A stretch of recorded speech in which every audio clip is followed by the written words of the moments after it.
After analyzing over 2 million in ad spend for ourselves and clients over the past few years, this is the best way to set up, manage, and of course, profit from Google Ads. Hey, I'm Jason, faith-based entrepreneur and marketing geek.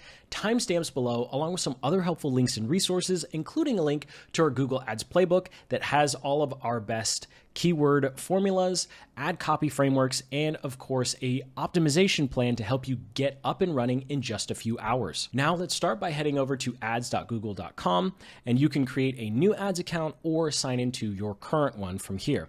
Now there's no reason to have multiple ad accounts unless you have multiple businesses that are completely separate.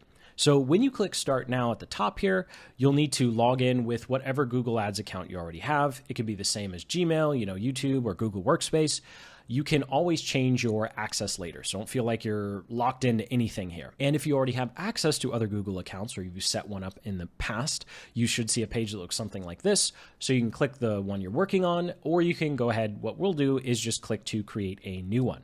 Now, this next part is a bit confusing because there are two different things that may happen here, and we just want to make sure that you don't get suckered into making decisions before you're ready or just making decisions that are going to waste money. So on this page, we'll want to select Create an Account Without a Campaign. Your page might look something different. It might talk about expert mode or marketer mode. They're always changing this. Essentially, you just want to be able to get to the actual Google Ads interface as opposed to going through their onboarding. Google wants to be helpful, but we're not there yet. So we just want to make the account because you want to have full control over your account and how your money is going to be spent. So then we'll need to, confirm our business information. They may ask for your credit card information depending upon your account or your country. You can just go ahead and enter that in here. And really the only thing you want to make sure that you really pay attention to is the currency.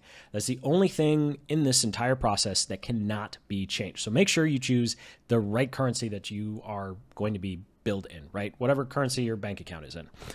Way too much on that. All right, so then we're probably just gonna opt out of marketing emails and submit to create an account.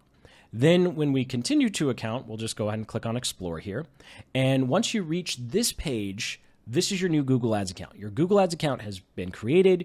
You're in full mode, expert mode, marketer mode, whatever the heck they want to call it. And of course, yours might look slightly different because you might have an old version or you might have a newer version than the one we have because Google is notorious for changing these interfaces. So now that we've locked the entire Google Ads account and features, we're going to go over here to the left-hand pane and click the billing icon, choose your billing setup here, and enter your payment information if you weren't already asked during the setup process, or now you know where to change your payment information. I do recommend using a credit card here because you might as well rack up that cash back or credit card points, and Google just really does not play nice when they don't get paid on time. So always make sure you're on top of that because it is a real pain to try and get your account reinstated with any sort of billing issues. Then we'll come over to the left-hand side again. That's where all our navigation is now. And we're going to go ahead and click to linked accounts, which allows you to connect your Google account to either analytics or Search Console. This is also where you might connect it to your YouTube channel if you run YouTube ads. And finally, if you want to add anyone to your account, you can click on admin here, access and security. And if you hire anyone like us, shameless plug, then you can go ahead and add and remove people's access here. And you can also control the level of access people have. So you can have people come in and just read your data, or you can have someone who can actually make changes to your campaign. And speaking of campaigns, all you need to do is click on campaigns and overview, and you'll be able to see all of your active campaigns and stats here once you actually start running your ads, because now that we have things set up, we're ready to build our first campaign. Now let's get started building our campaign the easy way. From our campaigns overview or campaigns list, we'll go ahead and click on the big blue plus button or big blue create campaign, whatever it says in your account. Again, Google keeps changing it. It's really hard to make these videos for you. But anyway, once we get to this page, you'll see that we have a bunch of options because Google is ready to be really helpful. And what's counterintuitive is we're just going to have to keep telling Google, no, thank you. I want to control everything. So we're going to go ahead and select custom here because we want both hands on the steering wheel, and we want to build out our campaigns with all of the settings. And in this instance, we'll go ahead and click on search. You can check out the channel for videos on display, discovery, and of course, YouTube ads, which is one of my favorite. And then once we select search, we're going to skip the option to enter our website because Google's going to give us a bunch of really generic keywords that we probably don't want to use. But more on keywords in a little bit. And then once we skip that, you'll see that Google tries to be more helpful, and there's plethora of options. This is something relatively new, but we're just going to skip all these, and I'll go ahead and enter our campaign name. So you do want to come up with some sort of naming convention that tells you what your campaign is promoting and what the location is or the type of bidding. But as long as your campaign names make sense to you or whoever is managing your account, you're good to go. So we'll go ahead and just enter this to let me know that this is for a video, and we'll go ahead and continue. All right, now we can get into the details of our campaign creation. And to do this, we'll have a quick rundown of how Google Ads is organized. Here's the timestamps if you want to skip this little part. So take a look at this diagram. We are currently at the top here. So this is the campaign level. And here we're about to decide where we want our ads to be shown, the locations we're going to be targeting, and of course, how much we're going to spend overall. Now, the second level is our ad groups. And this is where we tell Google who we want our ads to be shown to through keywords. So this is where we're going to make all of our keyword little groupings and, hopefully skip a lot of keyword research in the beginning. And then, of course, finally at the bottom, we have our ads. And this is the actual text that's shown on Google search when someone presumably searches for one of our keywords. And of course, as we go through, we'll get into more details on each one of these. But this is just a quick overview of how campaigns, ad groups, and ads are structured. And as we go through here, just keep in mind that any setting you have at the top cascades down. So our campaign settings apply to all of our ad groups and ads. Ad group settings apply to all just that ad group, and then any ads that are in that ad group if it's relevant. Okay, let's go ahead, jump back over to the interface. Now, we could do an entire video on bidding types because there are some really cool things you could do with it, and Google's bidding black box algorithm is super powerful and awesome when you have data. So because we don't have data yet, we're going to stick to the super basic, very first, way to pay for ads, and that's just cost per click. This means we pay every time someone clicks on our ads. Super simple. If our ad shows up, someone clicks on it, we pay, irrespective of what happens on our site. Now, in the future, once you've installed tracking codes and you have some conversion, tracking set up and you have some conversion data, then switching to optimizing for return on ad spend or target CPA, which is, target action, cost per action, is awesome. But we can't tell Google how much we're willing to pay for a sale or a sign up if we don't know how much a sale or a sign up costs yet. So we need to use cost per click to get that data, and then we can use those fancier automated bidding strategies. Now, then we need to set a maximum we're willing to pay per click. And the last thing we want to do is log in next week and see we've paid $10 for one click. Like, that's no fun. So here are some 2022 stats from WordStream on the average cost per click by industry.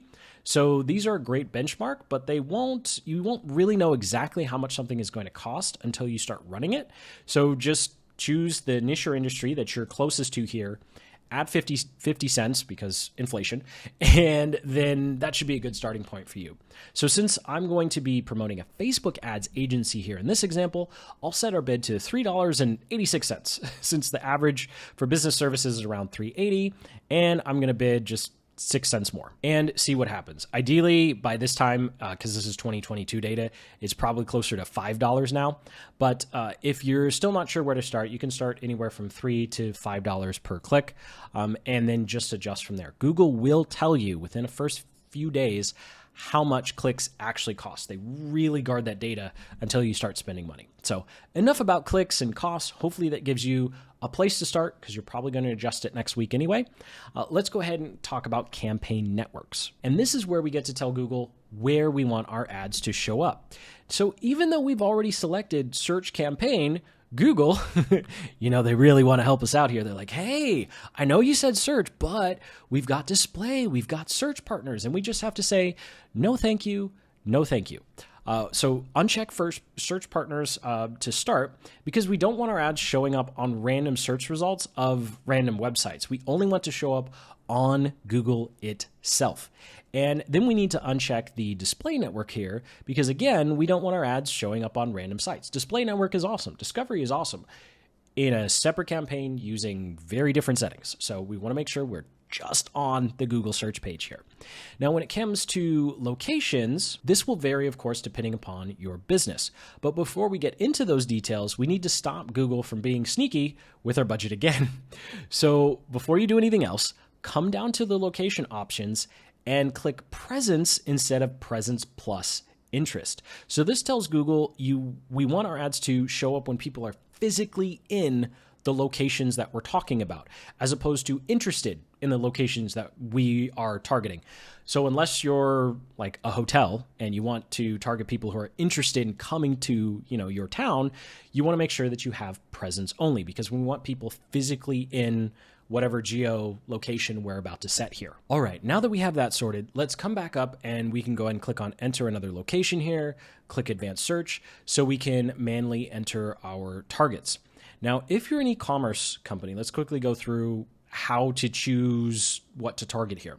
So if you're an e-com and you're targeting multiple countries, even if they speak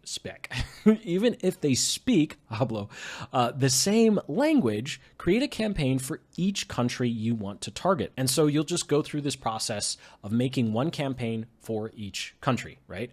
Now, if you have just one country that you're targeting, then you'll want to paste in all the states, territories, provinces of that country that you're targeting, so you can see which state, territory, or province is actually performing well. And if you're more local, like you just have one state or you're in one province or territory, then of course you're going to target by neighborhoods or cities or counties. Google is a little weird when it comes to targeting by zip codes. So if you want to use zip codes because you have a physical location, then you need to use zip codes plus radius targeting. There's some legal stuff where it's weird where at least in the States, where you can't target people based upon a zip code for advertising. And so radius targeting actually makes up for the fact that zip codes don't work as well. It's really weird, but just something we have to do to make sure that we're actually targeting the geo areas that we want. So going back to the interface here, I'm going to go ahead and select add locations in bulk. I'm going to shortcut the process, jump over to our Google Ads campaign builder, which is part of our Google Ads launch kit. You can learn more about that tool linked up in the description. And I'll just copy and paste all 50 states in here. I'll click on search. I'll make sure that all 50 states come up. There are certain things like Washington or District of Columbia that kind of gets a little wonky. So do double check your map before you hit OK, because I've made that mistake on my own accounts and client accounts. Sometimes it's awkward conversation like, oh yeah, I forgot to look at the map. So do make sure you look at the map, and then we can go ahead and click on save, and we can come down here to languages. And of course here it's pretty self-explanatory. Whatever your keyword, whatever language your ads or keywords are in, that's the language that you'll put here. And then when it comes to campaign audiences, just skip it. It's great for YouTube. It's great for discovery. It's great for display, not for search. So check out the other videos on the channel for those other types of campaigns that you can set up using Google Ads. Now, when it comes to the rest of the settings, we got some more down here. We're going to kick things off with ad rotation, and this is just a personal call. So what Google by default will do is it will look at your ads and say, I think this one's awesome, so I'm going to give all the traffic to this one and not the other ones. Now, the advantage is you don't have to optimize, right? Google just figures this out for you. But the disadvantage is sometimes you'll come into your account and you'll find that one ad got a ton of impressions, another one hardly got any, and then you go, but why? And Google goes, because I said so, right? So long story short, if you really want to be hands-on with your ads and writing ad copy, go ahead and turn the optimization off. If you want to say, hey, Google, just please figure it out for me, I've got tons of other things to do, then go ahead and leave it on optimize. So for now, I'm going to leave it on optimize. I recommend you do that now. You can always change this later when you really start getting into which ad copy or which ad headline is really working well. So next we have our campaign duration, where we're going to set start and stop dates. So for your start date, just set it for the next day, or set it for next Monday, so you have some time. If you wake up in the middle of the night and you're like, oh my gosh, that keyword's terrible, then you have time to change it, right? I don't know. So anyway, so I'll set an end date 2 weeks out from the recording. Yes, it really does take that long to edit. If you're like, why is this like 2 months before the posting of this tutorial I'm watching? Well, it's because it takes a while to make and edit these videos. So anyway, I like setting it 2 weeks out because Google does not give refunds, which means if we don't set an end date and we forget about it, we come back in 2 or 3 months and we've spent, $3,000. Well, Google's definitely not going to care about any sob story of what happened or you forgetting. Then you're just out $3,000, right? So make sure you set an end date. You can always change this in the future. It's much better to come back in a month and be like, oh no, I totally forgot that I wanted this campaign to keep going, as opposed to, oh no, I totally forgot. I didn't want this campaign to keep going. So I'll get off that soapbox. We'll come down to our last campaign setting, which is going to be our ad schedule. Now, if you have a physical store or part of your sales process is picking up the phone, then of course, make sure you set an ad schedule so ads only run when someone can come to your store, or you or someone else on your team can pick up the phone. Otherwise, go ahead and leave this blank, because Google will figure out the best times of day to run your ads. And so that'll do it for our campaign settings. We can go ahead and click on Save and Continue here, and we're ready to start setting up our ad groups. Now, jumping into our campaign diagram here, once you've completed all of your campaign settings, when you're setting up your campaign for the first time, daily budget is technically at the end, but we'll just say all of the campaign settings that apply to what we're working with now, which is going to be our ad groups. And this is all about keywords. This is where we specifically get to tell Google who we want to target with our ads, right? And so we'll organize these by themes. And themes, these are going to be either different types of customers that we have or different variations of the products or services that we offer. And just keep in mind, as we go through this process, the more organized your keyword groups are by themes, as opposed to just putting everything under the sun in one ad group, the easier it's going to be to get to profitability and actually start to profitably scale. Now, the good news is no need to spend hours upon hours doing keyword research in Keyword Planner, Google's Keyword Planner, and there's really no need to purchase a fancy overpriced software for your first campaign doing keyword research for your Google ads.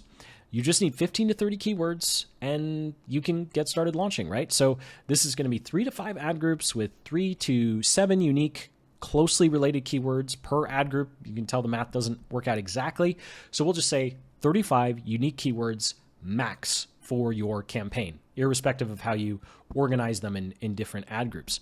And because your budget's probably going to be anywhere from $5 to $20 a day, you really don't have room for more keywords, because that $5 or $20 is going to have to be split across 35 different keywords, right? So if you have more keywords, you have more products or services that you want to promote or test out, then just go ahead and make a separate campaign for those. Now, the good news is when it comes to keyword research and the types of words transactional style keywords we should be using, we have you covered. So the Google Ads Playbook, linked up in the cards in the description, actually has keyword formulas, whether you're a services-based business or you sell physical products, where you can literally just copy paste these keyword formulas and frameworks and just put in whatever your service name or your product name is. And remember, because we are targeting people who are specifically looking for our product or service, unlike other platforms, we don't have to be fancy. We just have to be descriptive with our keywords. So for my example here, running a Facebook ads agency, let's say in Seattle, then this is what my keyword list would look like. So you can tell it's very basic. We're saying exactly what we do, exactly who we are or what we are, because that's how people would be searching for a Facebook ads agency, presumably in Seattle. I should probably change the example because I haven't lived there in almost 5 years now. But anyway, so I'll take this list of keywords and copy paste them over into the Google Ads interface. Again, link in the cards in the description to grab a copy of the playbook, and you can really quickly come up with your own list of keywords for your first couple of ad groups.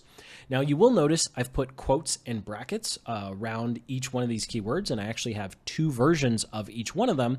And for now, just know that that is keeping Google really focused on these keywords and not being too broad with what kinds of traffic they give us.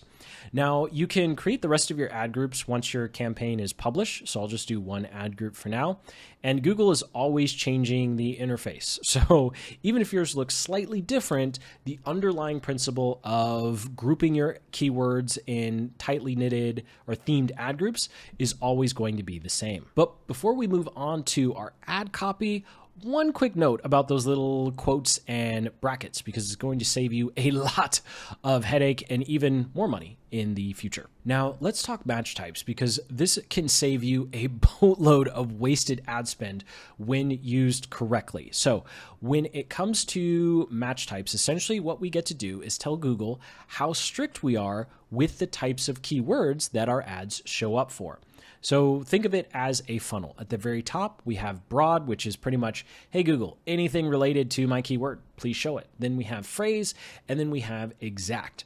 So we can use quotes for phrase and brackets for exact.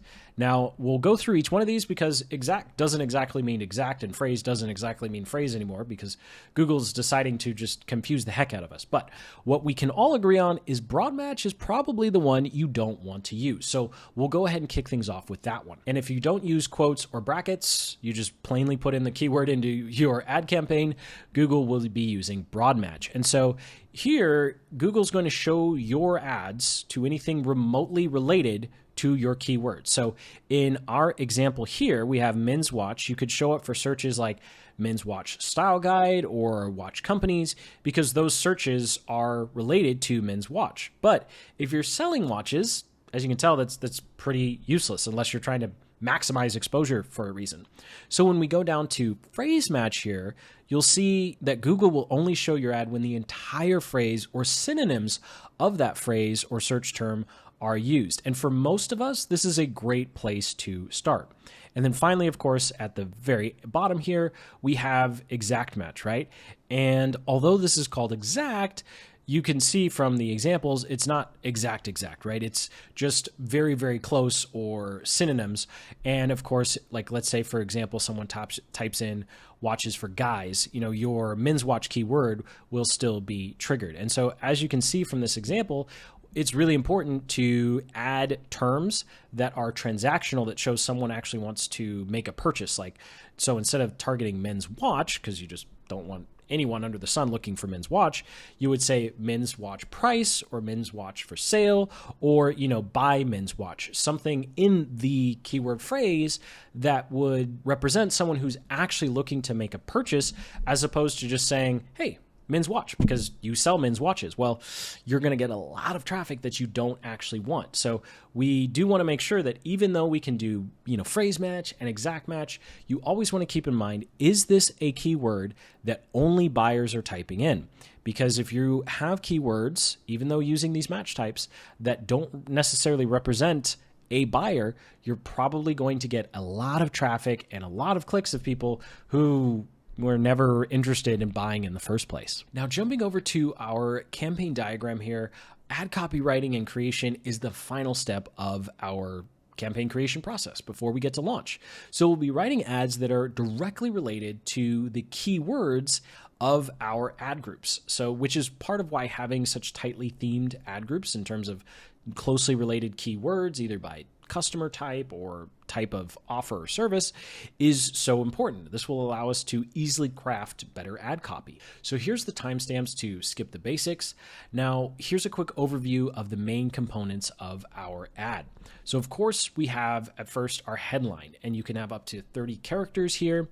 And this is the most prominent part of the ad. It should grab attention.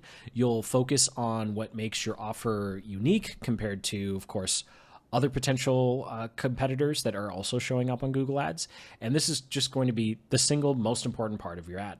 Now, arguably one of the least is going to be your display URL. So you actually have the URL path 1 and 2 here, and it actually is an opportunity to push the envelope a little bit. You can say something like discount or limited time offer. Not a whole lot you can do here, but we can be a little creative. Then we have our descriptions, which are a limit of 90 characters per description. These are going to be mix and match, very similar to how Google likes to mix and match our headlines as well. And this is just going to expand upon whatever is in the headline and give a little bit more detail. These aren't going to make a huge impact on your ad. You're probably not going to write more than 4 or 5 of these, but this is an area where you just want to be a little more descriptive. And if you have anything to stand out from your competitors, this is a great place to put that as well. And finally, we have ad assets, formerly known as extensions, that can be added. And these are like site links, callouts. Now we even have images, structured snippets, promotions, lead forms, location.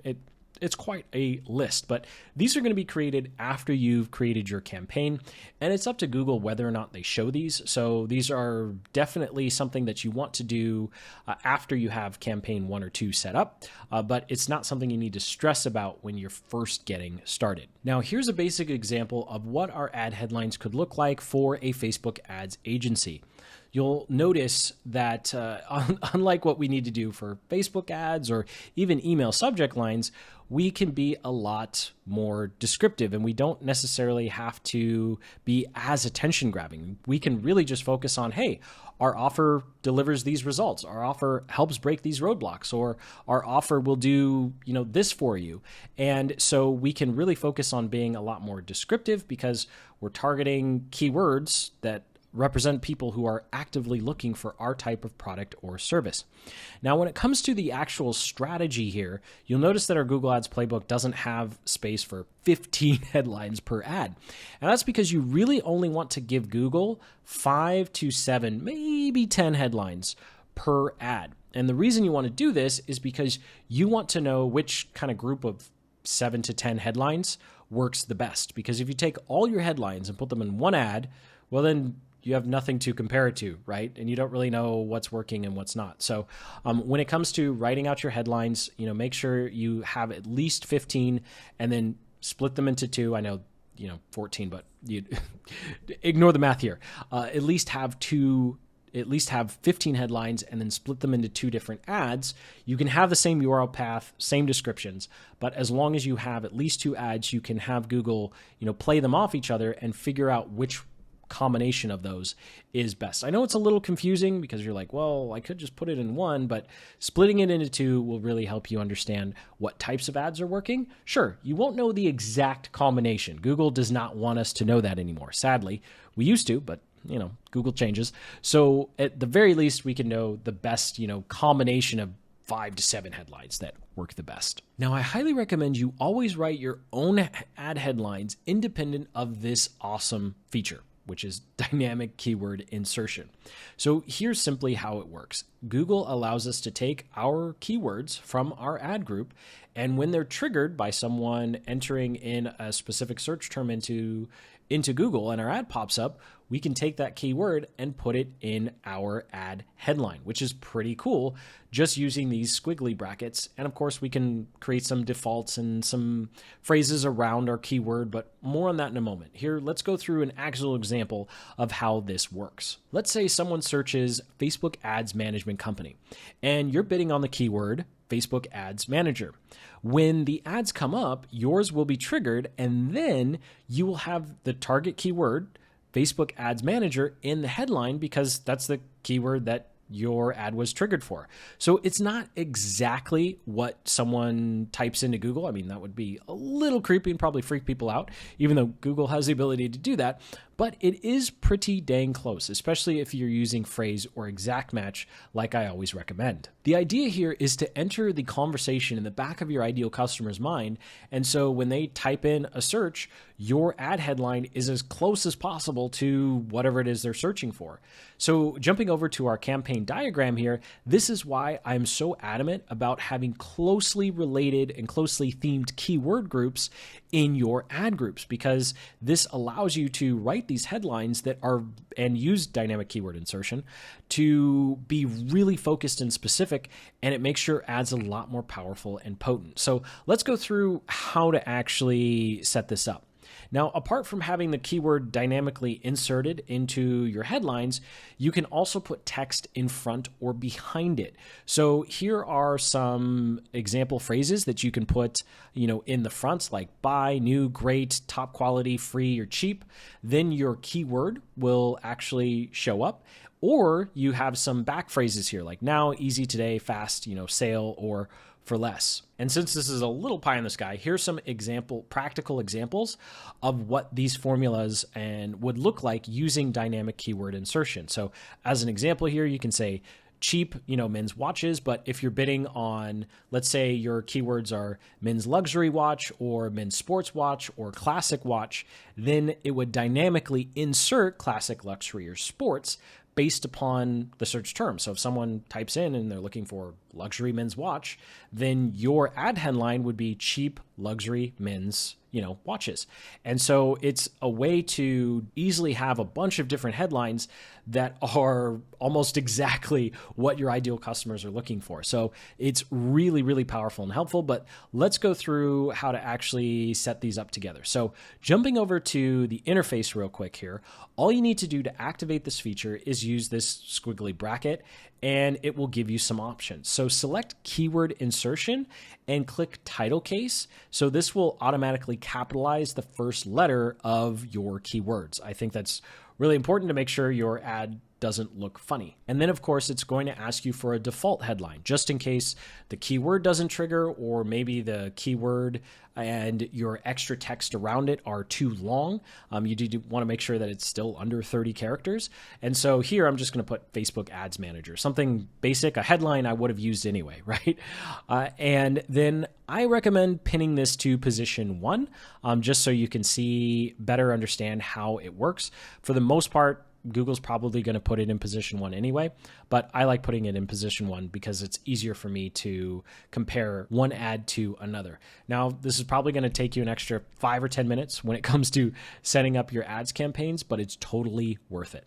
Now, once you've written your headlines, the hard part's out of the way. Really, these next 2 parts are going to go by quite fast, especially if you've taken the time to write some good headlines.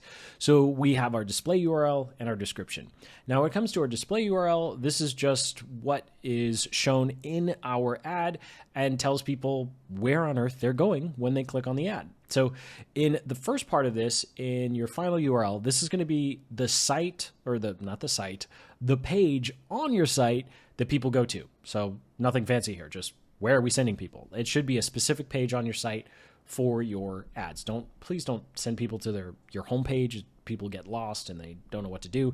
So send them to the specific page you want them to go to either collect their contact information or the product page of whatever it is that you're selling. And if you have any tracking stuff, include that in the URL here.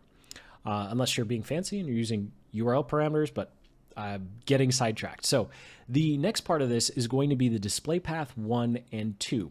And so this is going to be where you can actually put almost anything you want of describing what it is that people are going to get or the page on your site. And these are limited to 15 characters, so we can't do too much here, but I do like including words like free or limited time or discount in here to make the URL or whatever the offer is look special, right? So to create some urgency or to make whatever it is that we're offering seem unique compared to our other competitors. Just simply saying product page or you putting the product name here is kind of a waste. So think of it in terms of how would you entice someone if you were putting a giant sales sign or trying to get someone in the door, what might entice them to click your ad over others? Again, this is like the last 5% of why someone would click your ad. It's not super important, but it does help because we want to maximize our ad real estate.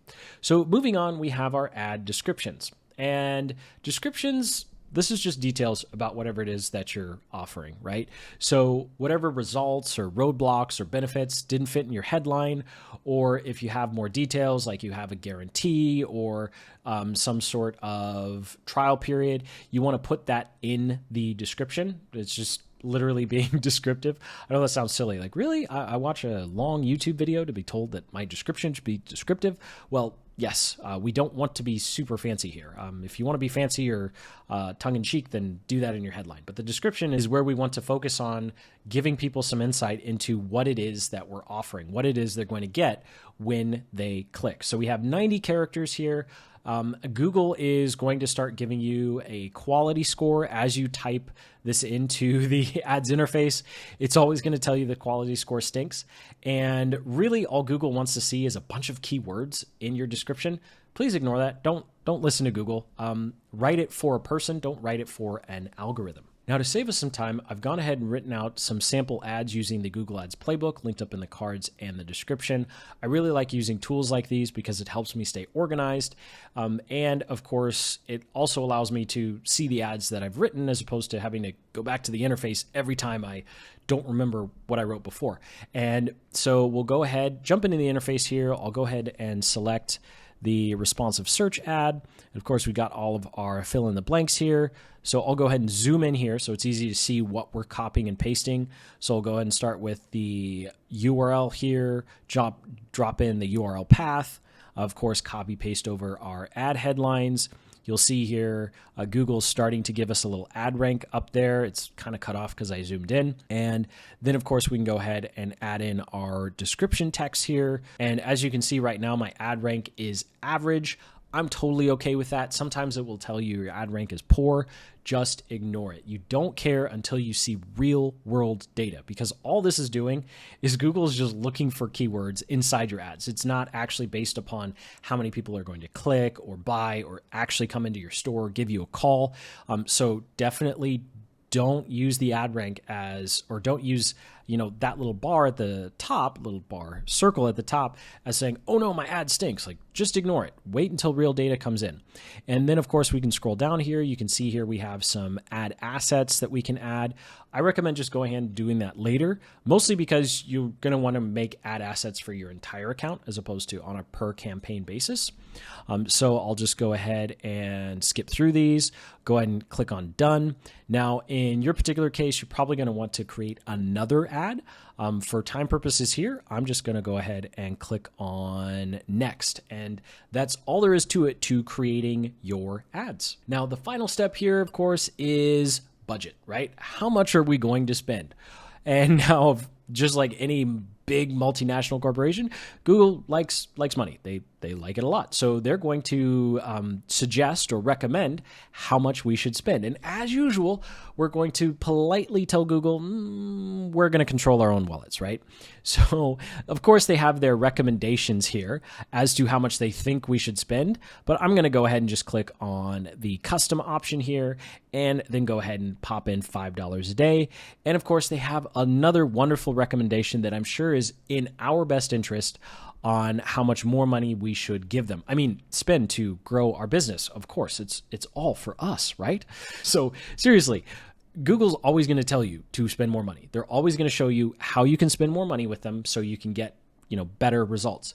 But at the end of the day, we're just getting started. We don't know what's going to work. And we have no clue. Well, we might have some clue if you paid for overpriced software, but we have no clue how much these keywords are actually going to cost us per click. But in 2 or 3 days after you launch this campaign, Google will tell you exactly how much money they want for you to show up on page 1 or the top of the search results. It's actually possible to do that. And so all we need to do is set a nice low budget here, show Google, yes, we're willing to spend money with you. And then Google will graciously, I'm not being sarcastic here, will graciously give you data on how much things actually cost. Because remember, this is an auction-based system. We are bidding against other advertisers. Google doesn't arbitrarily say, this costs $5 per click. Google says, hey, who's willing to spend $5 per click? And if your competitor says yes, then that's how much it costs, right? So it's an auction-based system. It's just like old school eBay. You're bidding against other people.